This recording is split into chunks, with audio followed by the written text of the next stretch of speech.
छोटे किसानों को तकनीकी ताकत दे रहा है आर्या एजी।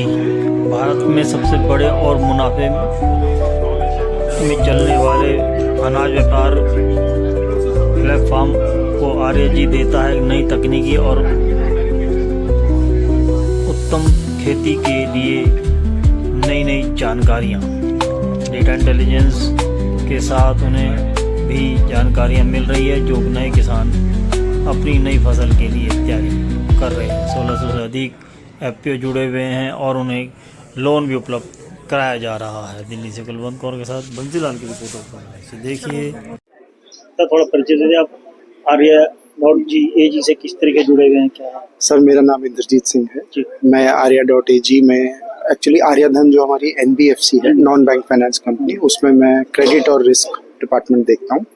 मेरे को करीब यहाँ 6 साल हो गए हैं इस कंपनी के साथ।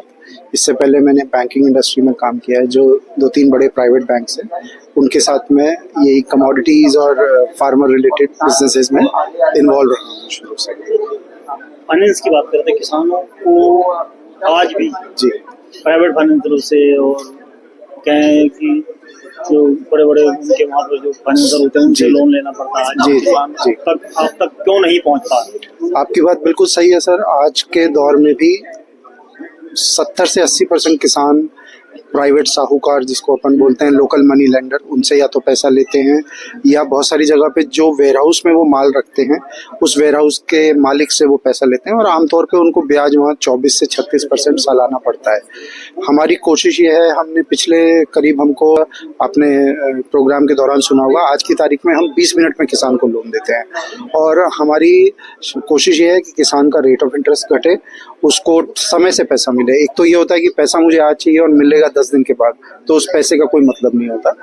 तो हमने जो किसान का 24 से 36% ब्याज लोकल मनी लेंडर या लोकल वेयरहाउस ओनर के पास से उसको मिलता था, उसको हम घटा के 13-14% पे ले आए हैं। तो जो आप लोन देते हैं फसल के हिसाब से देते हैं कि एक फसल जहाँ तक उसकी कवर हो गई, रबी की फसल है, खरीफ की फसल है, उसके हिसाब से रिकवरी वहाँ तक है या फिर लॉन्ग टर्म? नहीं सर, हमारा लोन होता है आमतौर पे 9 महीने के लिए। जैसे आज इस समय जैसे किसान की खरीफ की फसल आएगी तो वो धान काट के ले आएगा, हम उसको वेयरहाउस में रखेंगे। आज मान लीजिए मैं उसको नवंबर में लोन देता हूँ, तो इसका मतलब आज के 9 महीने का मतलब है अगले साल अगस्त सितंबर तक उसको लोन मिलेगा। मकसद ये होता है कि इससे पहले कि अगली फसल आए, किसान अपनी पुरानी फसल को बेच के उस पैसे से अपनी आगे रबी की फसल की बुआई के लिए इस्तेमाल करे, या घर पे कोई खर्चा है तो उसके लिए इस्तेमाल करे। क्योंकि कई बार क्या होता है, जब नई फसल आती है तो कमोडिटी के दाम गिर जाते हैं, क्योंकि एक साथ बल्क में बहुत सारा माल बाजार में आता है। तो कोशिश ये होती है कि पहले वाले सीजन का माल वो बेच के अपना प्रॉफिट बुक कर लें, तब फिर अगली फसल की तरफ। माल मंडी में जाता है तो कई बार क्वालिटी पर बड़ा असमंजस बन जाती है। जी जी, जो अड़ाती होते हो कहते हैं क्वालिटी नहीं है, क्वालिटी नहीं, क्वालिटी नहीं है, लेकिन वो अपना माल कई दिन तक मंडी में पड़ा रहता है। जी जी जी, उस बेस पर वो माल अगली बेचने के लिए उनको पैसा नहीं होता, फिर वो जल्दी में चक्कर। जी जी, तब भी उनके बात करते हैं। बात सही है। क्वालिटी बेस पर अगर कहें बात तो आर्यन एजी उसके लिए कितना इफेक्टिव बनेगा कि उनकी क्वालिटी को सही दिशा मिल जाए और सस्टेनेबल भी हो भविष्य के लिए भी। जी जी, तो सर हमारी कोशिश ये होती है कि जब किसान गोदाम पे माल लेके आए, सबसे पहले हम उसके लॉरी से जब माल उतर रहा होता है, एक बैग से हम उसका सैंपल लेते हैं। सैंपल लेने के बाद, जैसे मैं आपको जो बड़े अनाज है हमारे यहाँ, जैसे गेहूं है रबी में, खरीफ में धान है, रबी में मक्का है, ये बड़े 2-3 अनाज हैं हमारे यहाँ। उसके अलावा दालें हैं और ऑयल सीड हैं। हमारी कोशिश होती है कि हम किसान का माल जैसे ही वेयरहाउस पे उतारें, उसका एक सैंपल लें और उसकी हम टेस्टिंग करें। उसमें हम उसको मॉइस्चर, फॉरेन मैटर, ये 2 आइटम का तो इमीडिएटली अगले 10 मिनट में हम उसको बता देते हैं कि भाई आपका जो गाड़ी आई है, इसमें जो कमोडिटी उतरी है, इसमें इतने % मॉइस्चर है। मान लीजिए एगमार्क का एक स्टैंडर्ड बना हुआ है कि भाई जैसे सपोज हम कहते हैं कि गेहूं में 12% मॉइस्चर होना चाहिए। अगर मान लीजिए किसान का सैंपल 12 या उसके नीचे का है, तब तो कोई दिक्कत नहीं है। अगर मान लीजिए वो 13% का है, तो हम किसान को बता देते हैं कि सर आपका माल 13% का है, इसमें 1% आपको दाम में कटौती होगी। तो वो बहुत ट्रांसपेरेंट प्रोसेस है। वहीं पे लैब पे हमने सब इक्विपमेंट लगाए हुए हैं ताकि किसान को कहीं जाना ना पड़े, उसके सामने उसकी टेस्टिंग हो जाए, वो अपनी आंखों से देख ले क्या रिजल्ट आया है। यही हमारी कोशिश है कि ट्रांसपेरेंट प्रोसेस रहे, सामने हो और जल्दी से जल्दी उसको रिजल्ट मिले। कितना फायदा मिलेगा? आज के इनिशिएटिव में होते हैं तो किसान जुड़ते हैं, कितना फायदा मिलेगा आने वाले किसान? सर हमारी कोशिश ये है कि हम इस समय करीबन हमारा जो टोटल पोर्टफोलियो है इसका 20 से 25% हमारा लोन किसानों और एफपीओस के साथ है। हमारी कोशिश ये है कि हम और नए स्टेट्स में जाएं, नए किसानों को साथ जोड़ें। इस समय नमस्कार, मेरा नाम नवनीत राय है और मैं आर्या में चीफ डिजिटल ऑफिसर हूँ और जितने भी टेक्नोलॉजी ड्रिवन इनिशिएटिव होते हैं इस कंपनी में मैं उनको लीड करता हूँ। सर, किसानों की अब बहुत ज़्यादा टेक्नोलॉजी में बात करते हैं कि किसानों को बढ़ावा मिलता है टेक्नोलॉजी से, सब चीज़ें, लेकिन आज भी कहीं ना कहीं किसान जो है अपनी इनकम को लेके कहीं ना कहीं बहुत बड़ा असर उन पर पड़ रहा है, इनकम की सही नहीं मिल पाती। तो ये जो टेक्नोलॉजी है जो आप अडॉप्ट कर रहे हैं, तो उससे कितना बड़ा फायदा किसानों को हो पाए? जी नहीं, काफी अच्छा प्रश्न है आपका। देखिए, एक है कि वो टेक्नोलॉजी जो प्रोडक्शन को बढ़ाने में और इनकम को बढ़ाने में हेल्प करे, और एक और प्रश्न ये है कि उस टेक्नोलॉजी को जो छोटे किसान हैं, जैसे कि 87% इंडिया में स्मॉल होल्डर फार्मर्स हैं, छोटे किसान हैं जिनके पास 2 एकड़ से कम जमीन है, वो उस टेक्नोलॉजी को एक्सेस कैसे करेंगे।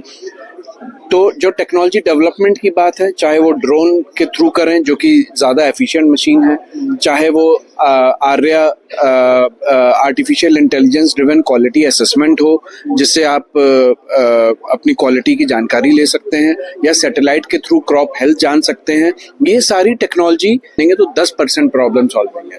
जो रिमेनिंग 90% प्रॉब्लम है वो इस टेक्नोलॉजी का डिस्ट्रीब्यूशन। अगर आप देखें, जैसे ड्रोन की जो कॉस्ट आती है लाखों में, ये जो सॉइल मेजरिंग इंस्ट्रूमेंट है वो हर किसान अपने 2-2 एकड़ खेत के लिए तो खरीदेगा नहीं, राइट।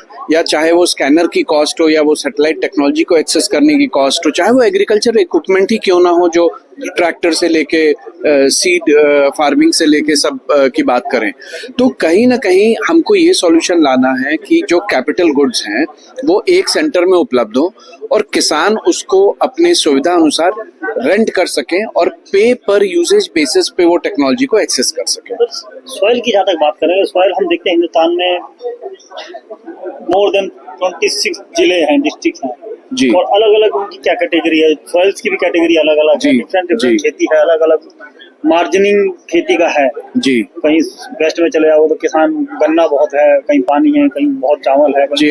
अपने एग्रो क्लाइमेटिक एनवायरनमेंट के हिसाब से, क्लाइमेट के हिसाब से अगर हम सर्च करें तो हम कहाँ टिक पाते हैं टेक्नोलॉजी बेस पर, कि हम क्या सब पे ही उसको अडॉप्ट कर सकते हैं, या हम पर्टिकुलर कुछ एरिया में ही हम इसको यूज कर सकते हैं? नहीं, तो देखिए, ये इंडिया में जितनी एग्रो क्लाइमेटिक जोन है, ये जो टेक्नोलॉजी है सॉइल टेस्टिंग की, सब में कारगर है ना।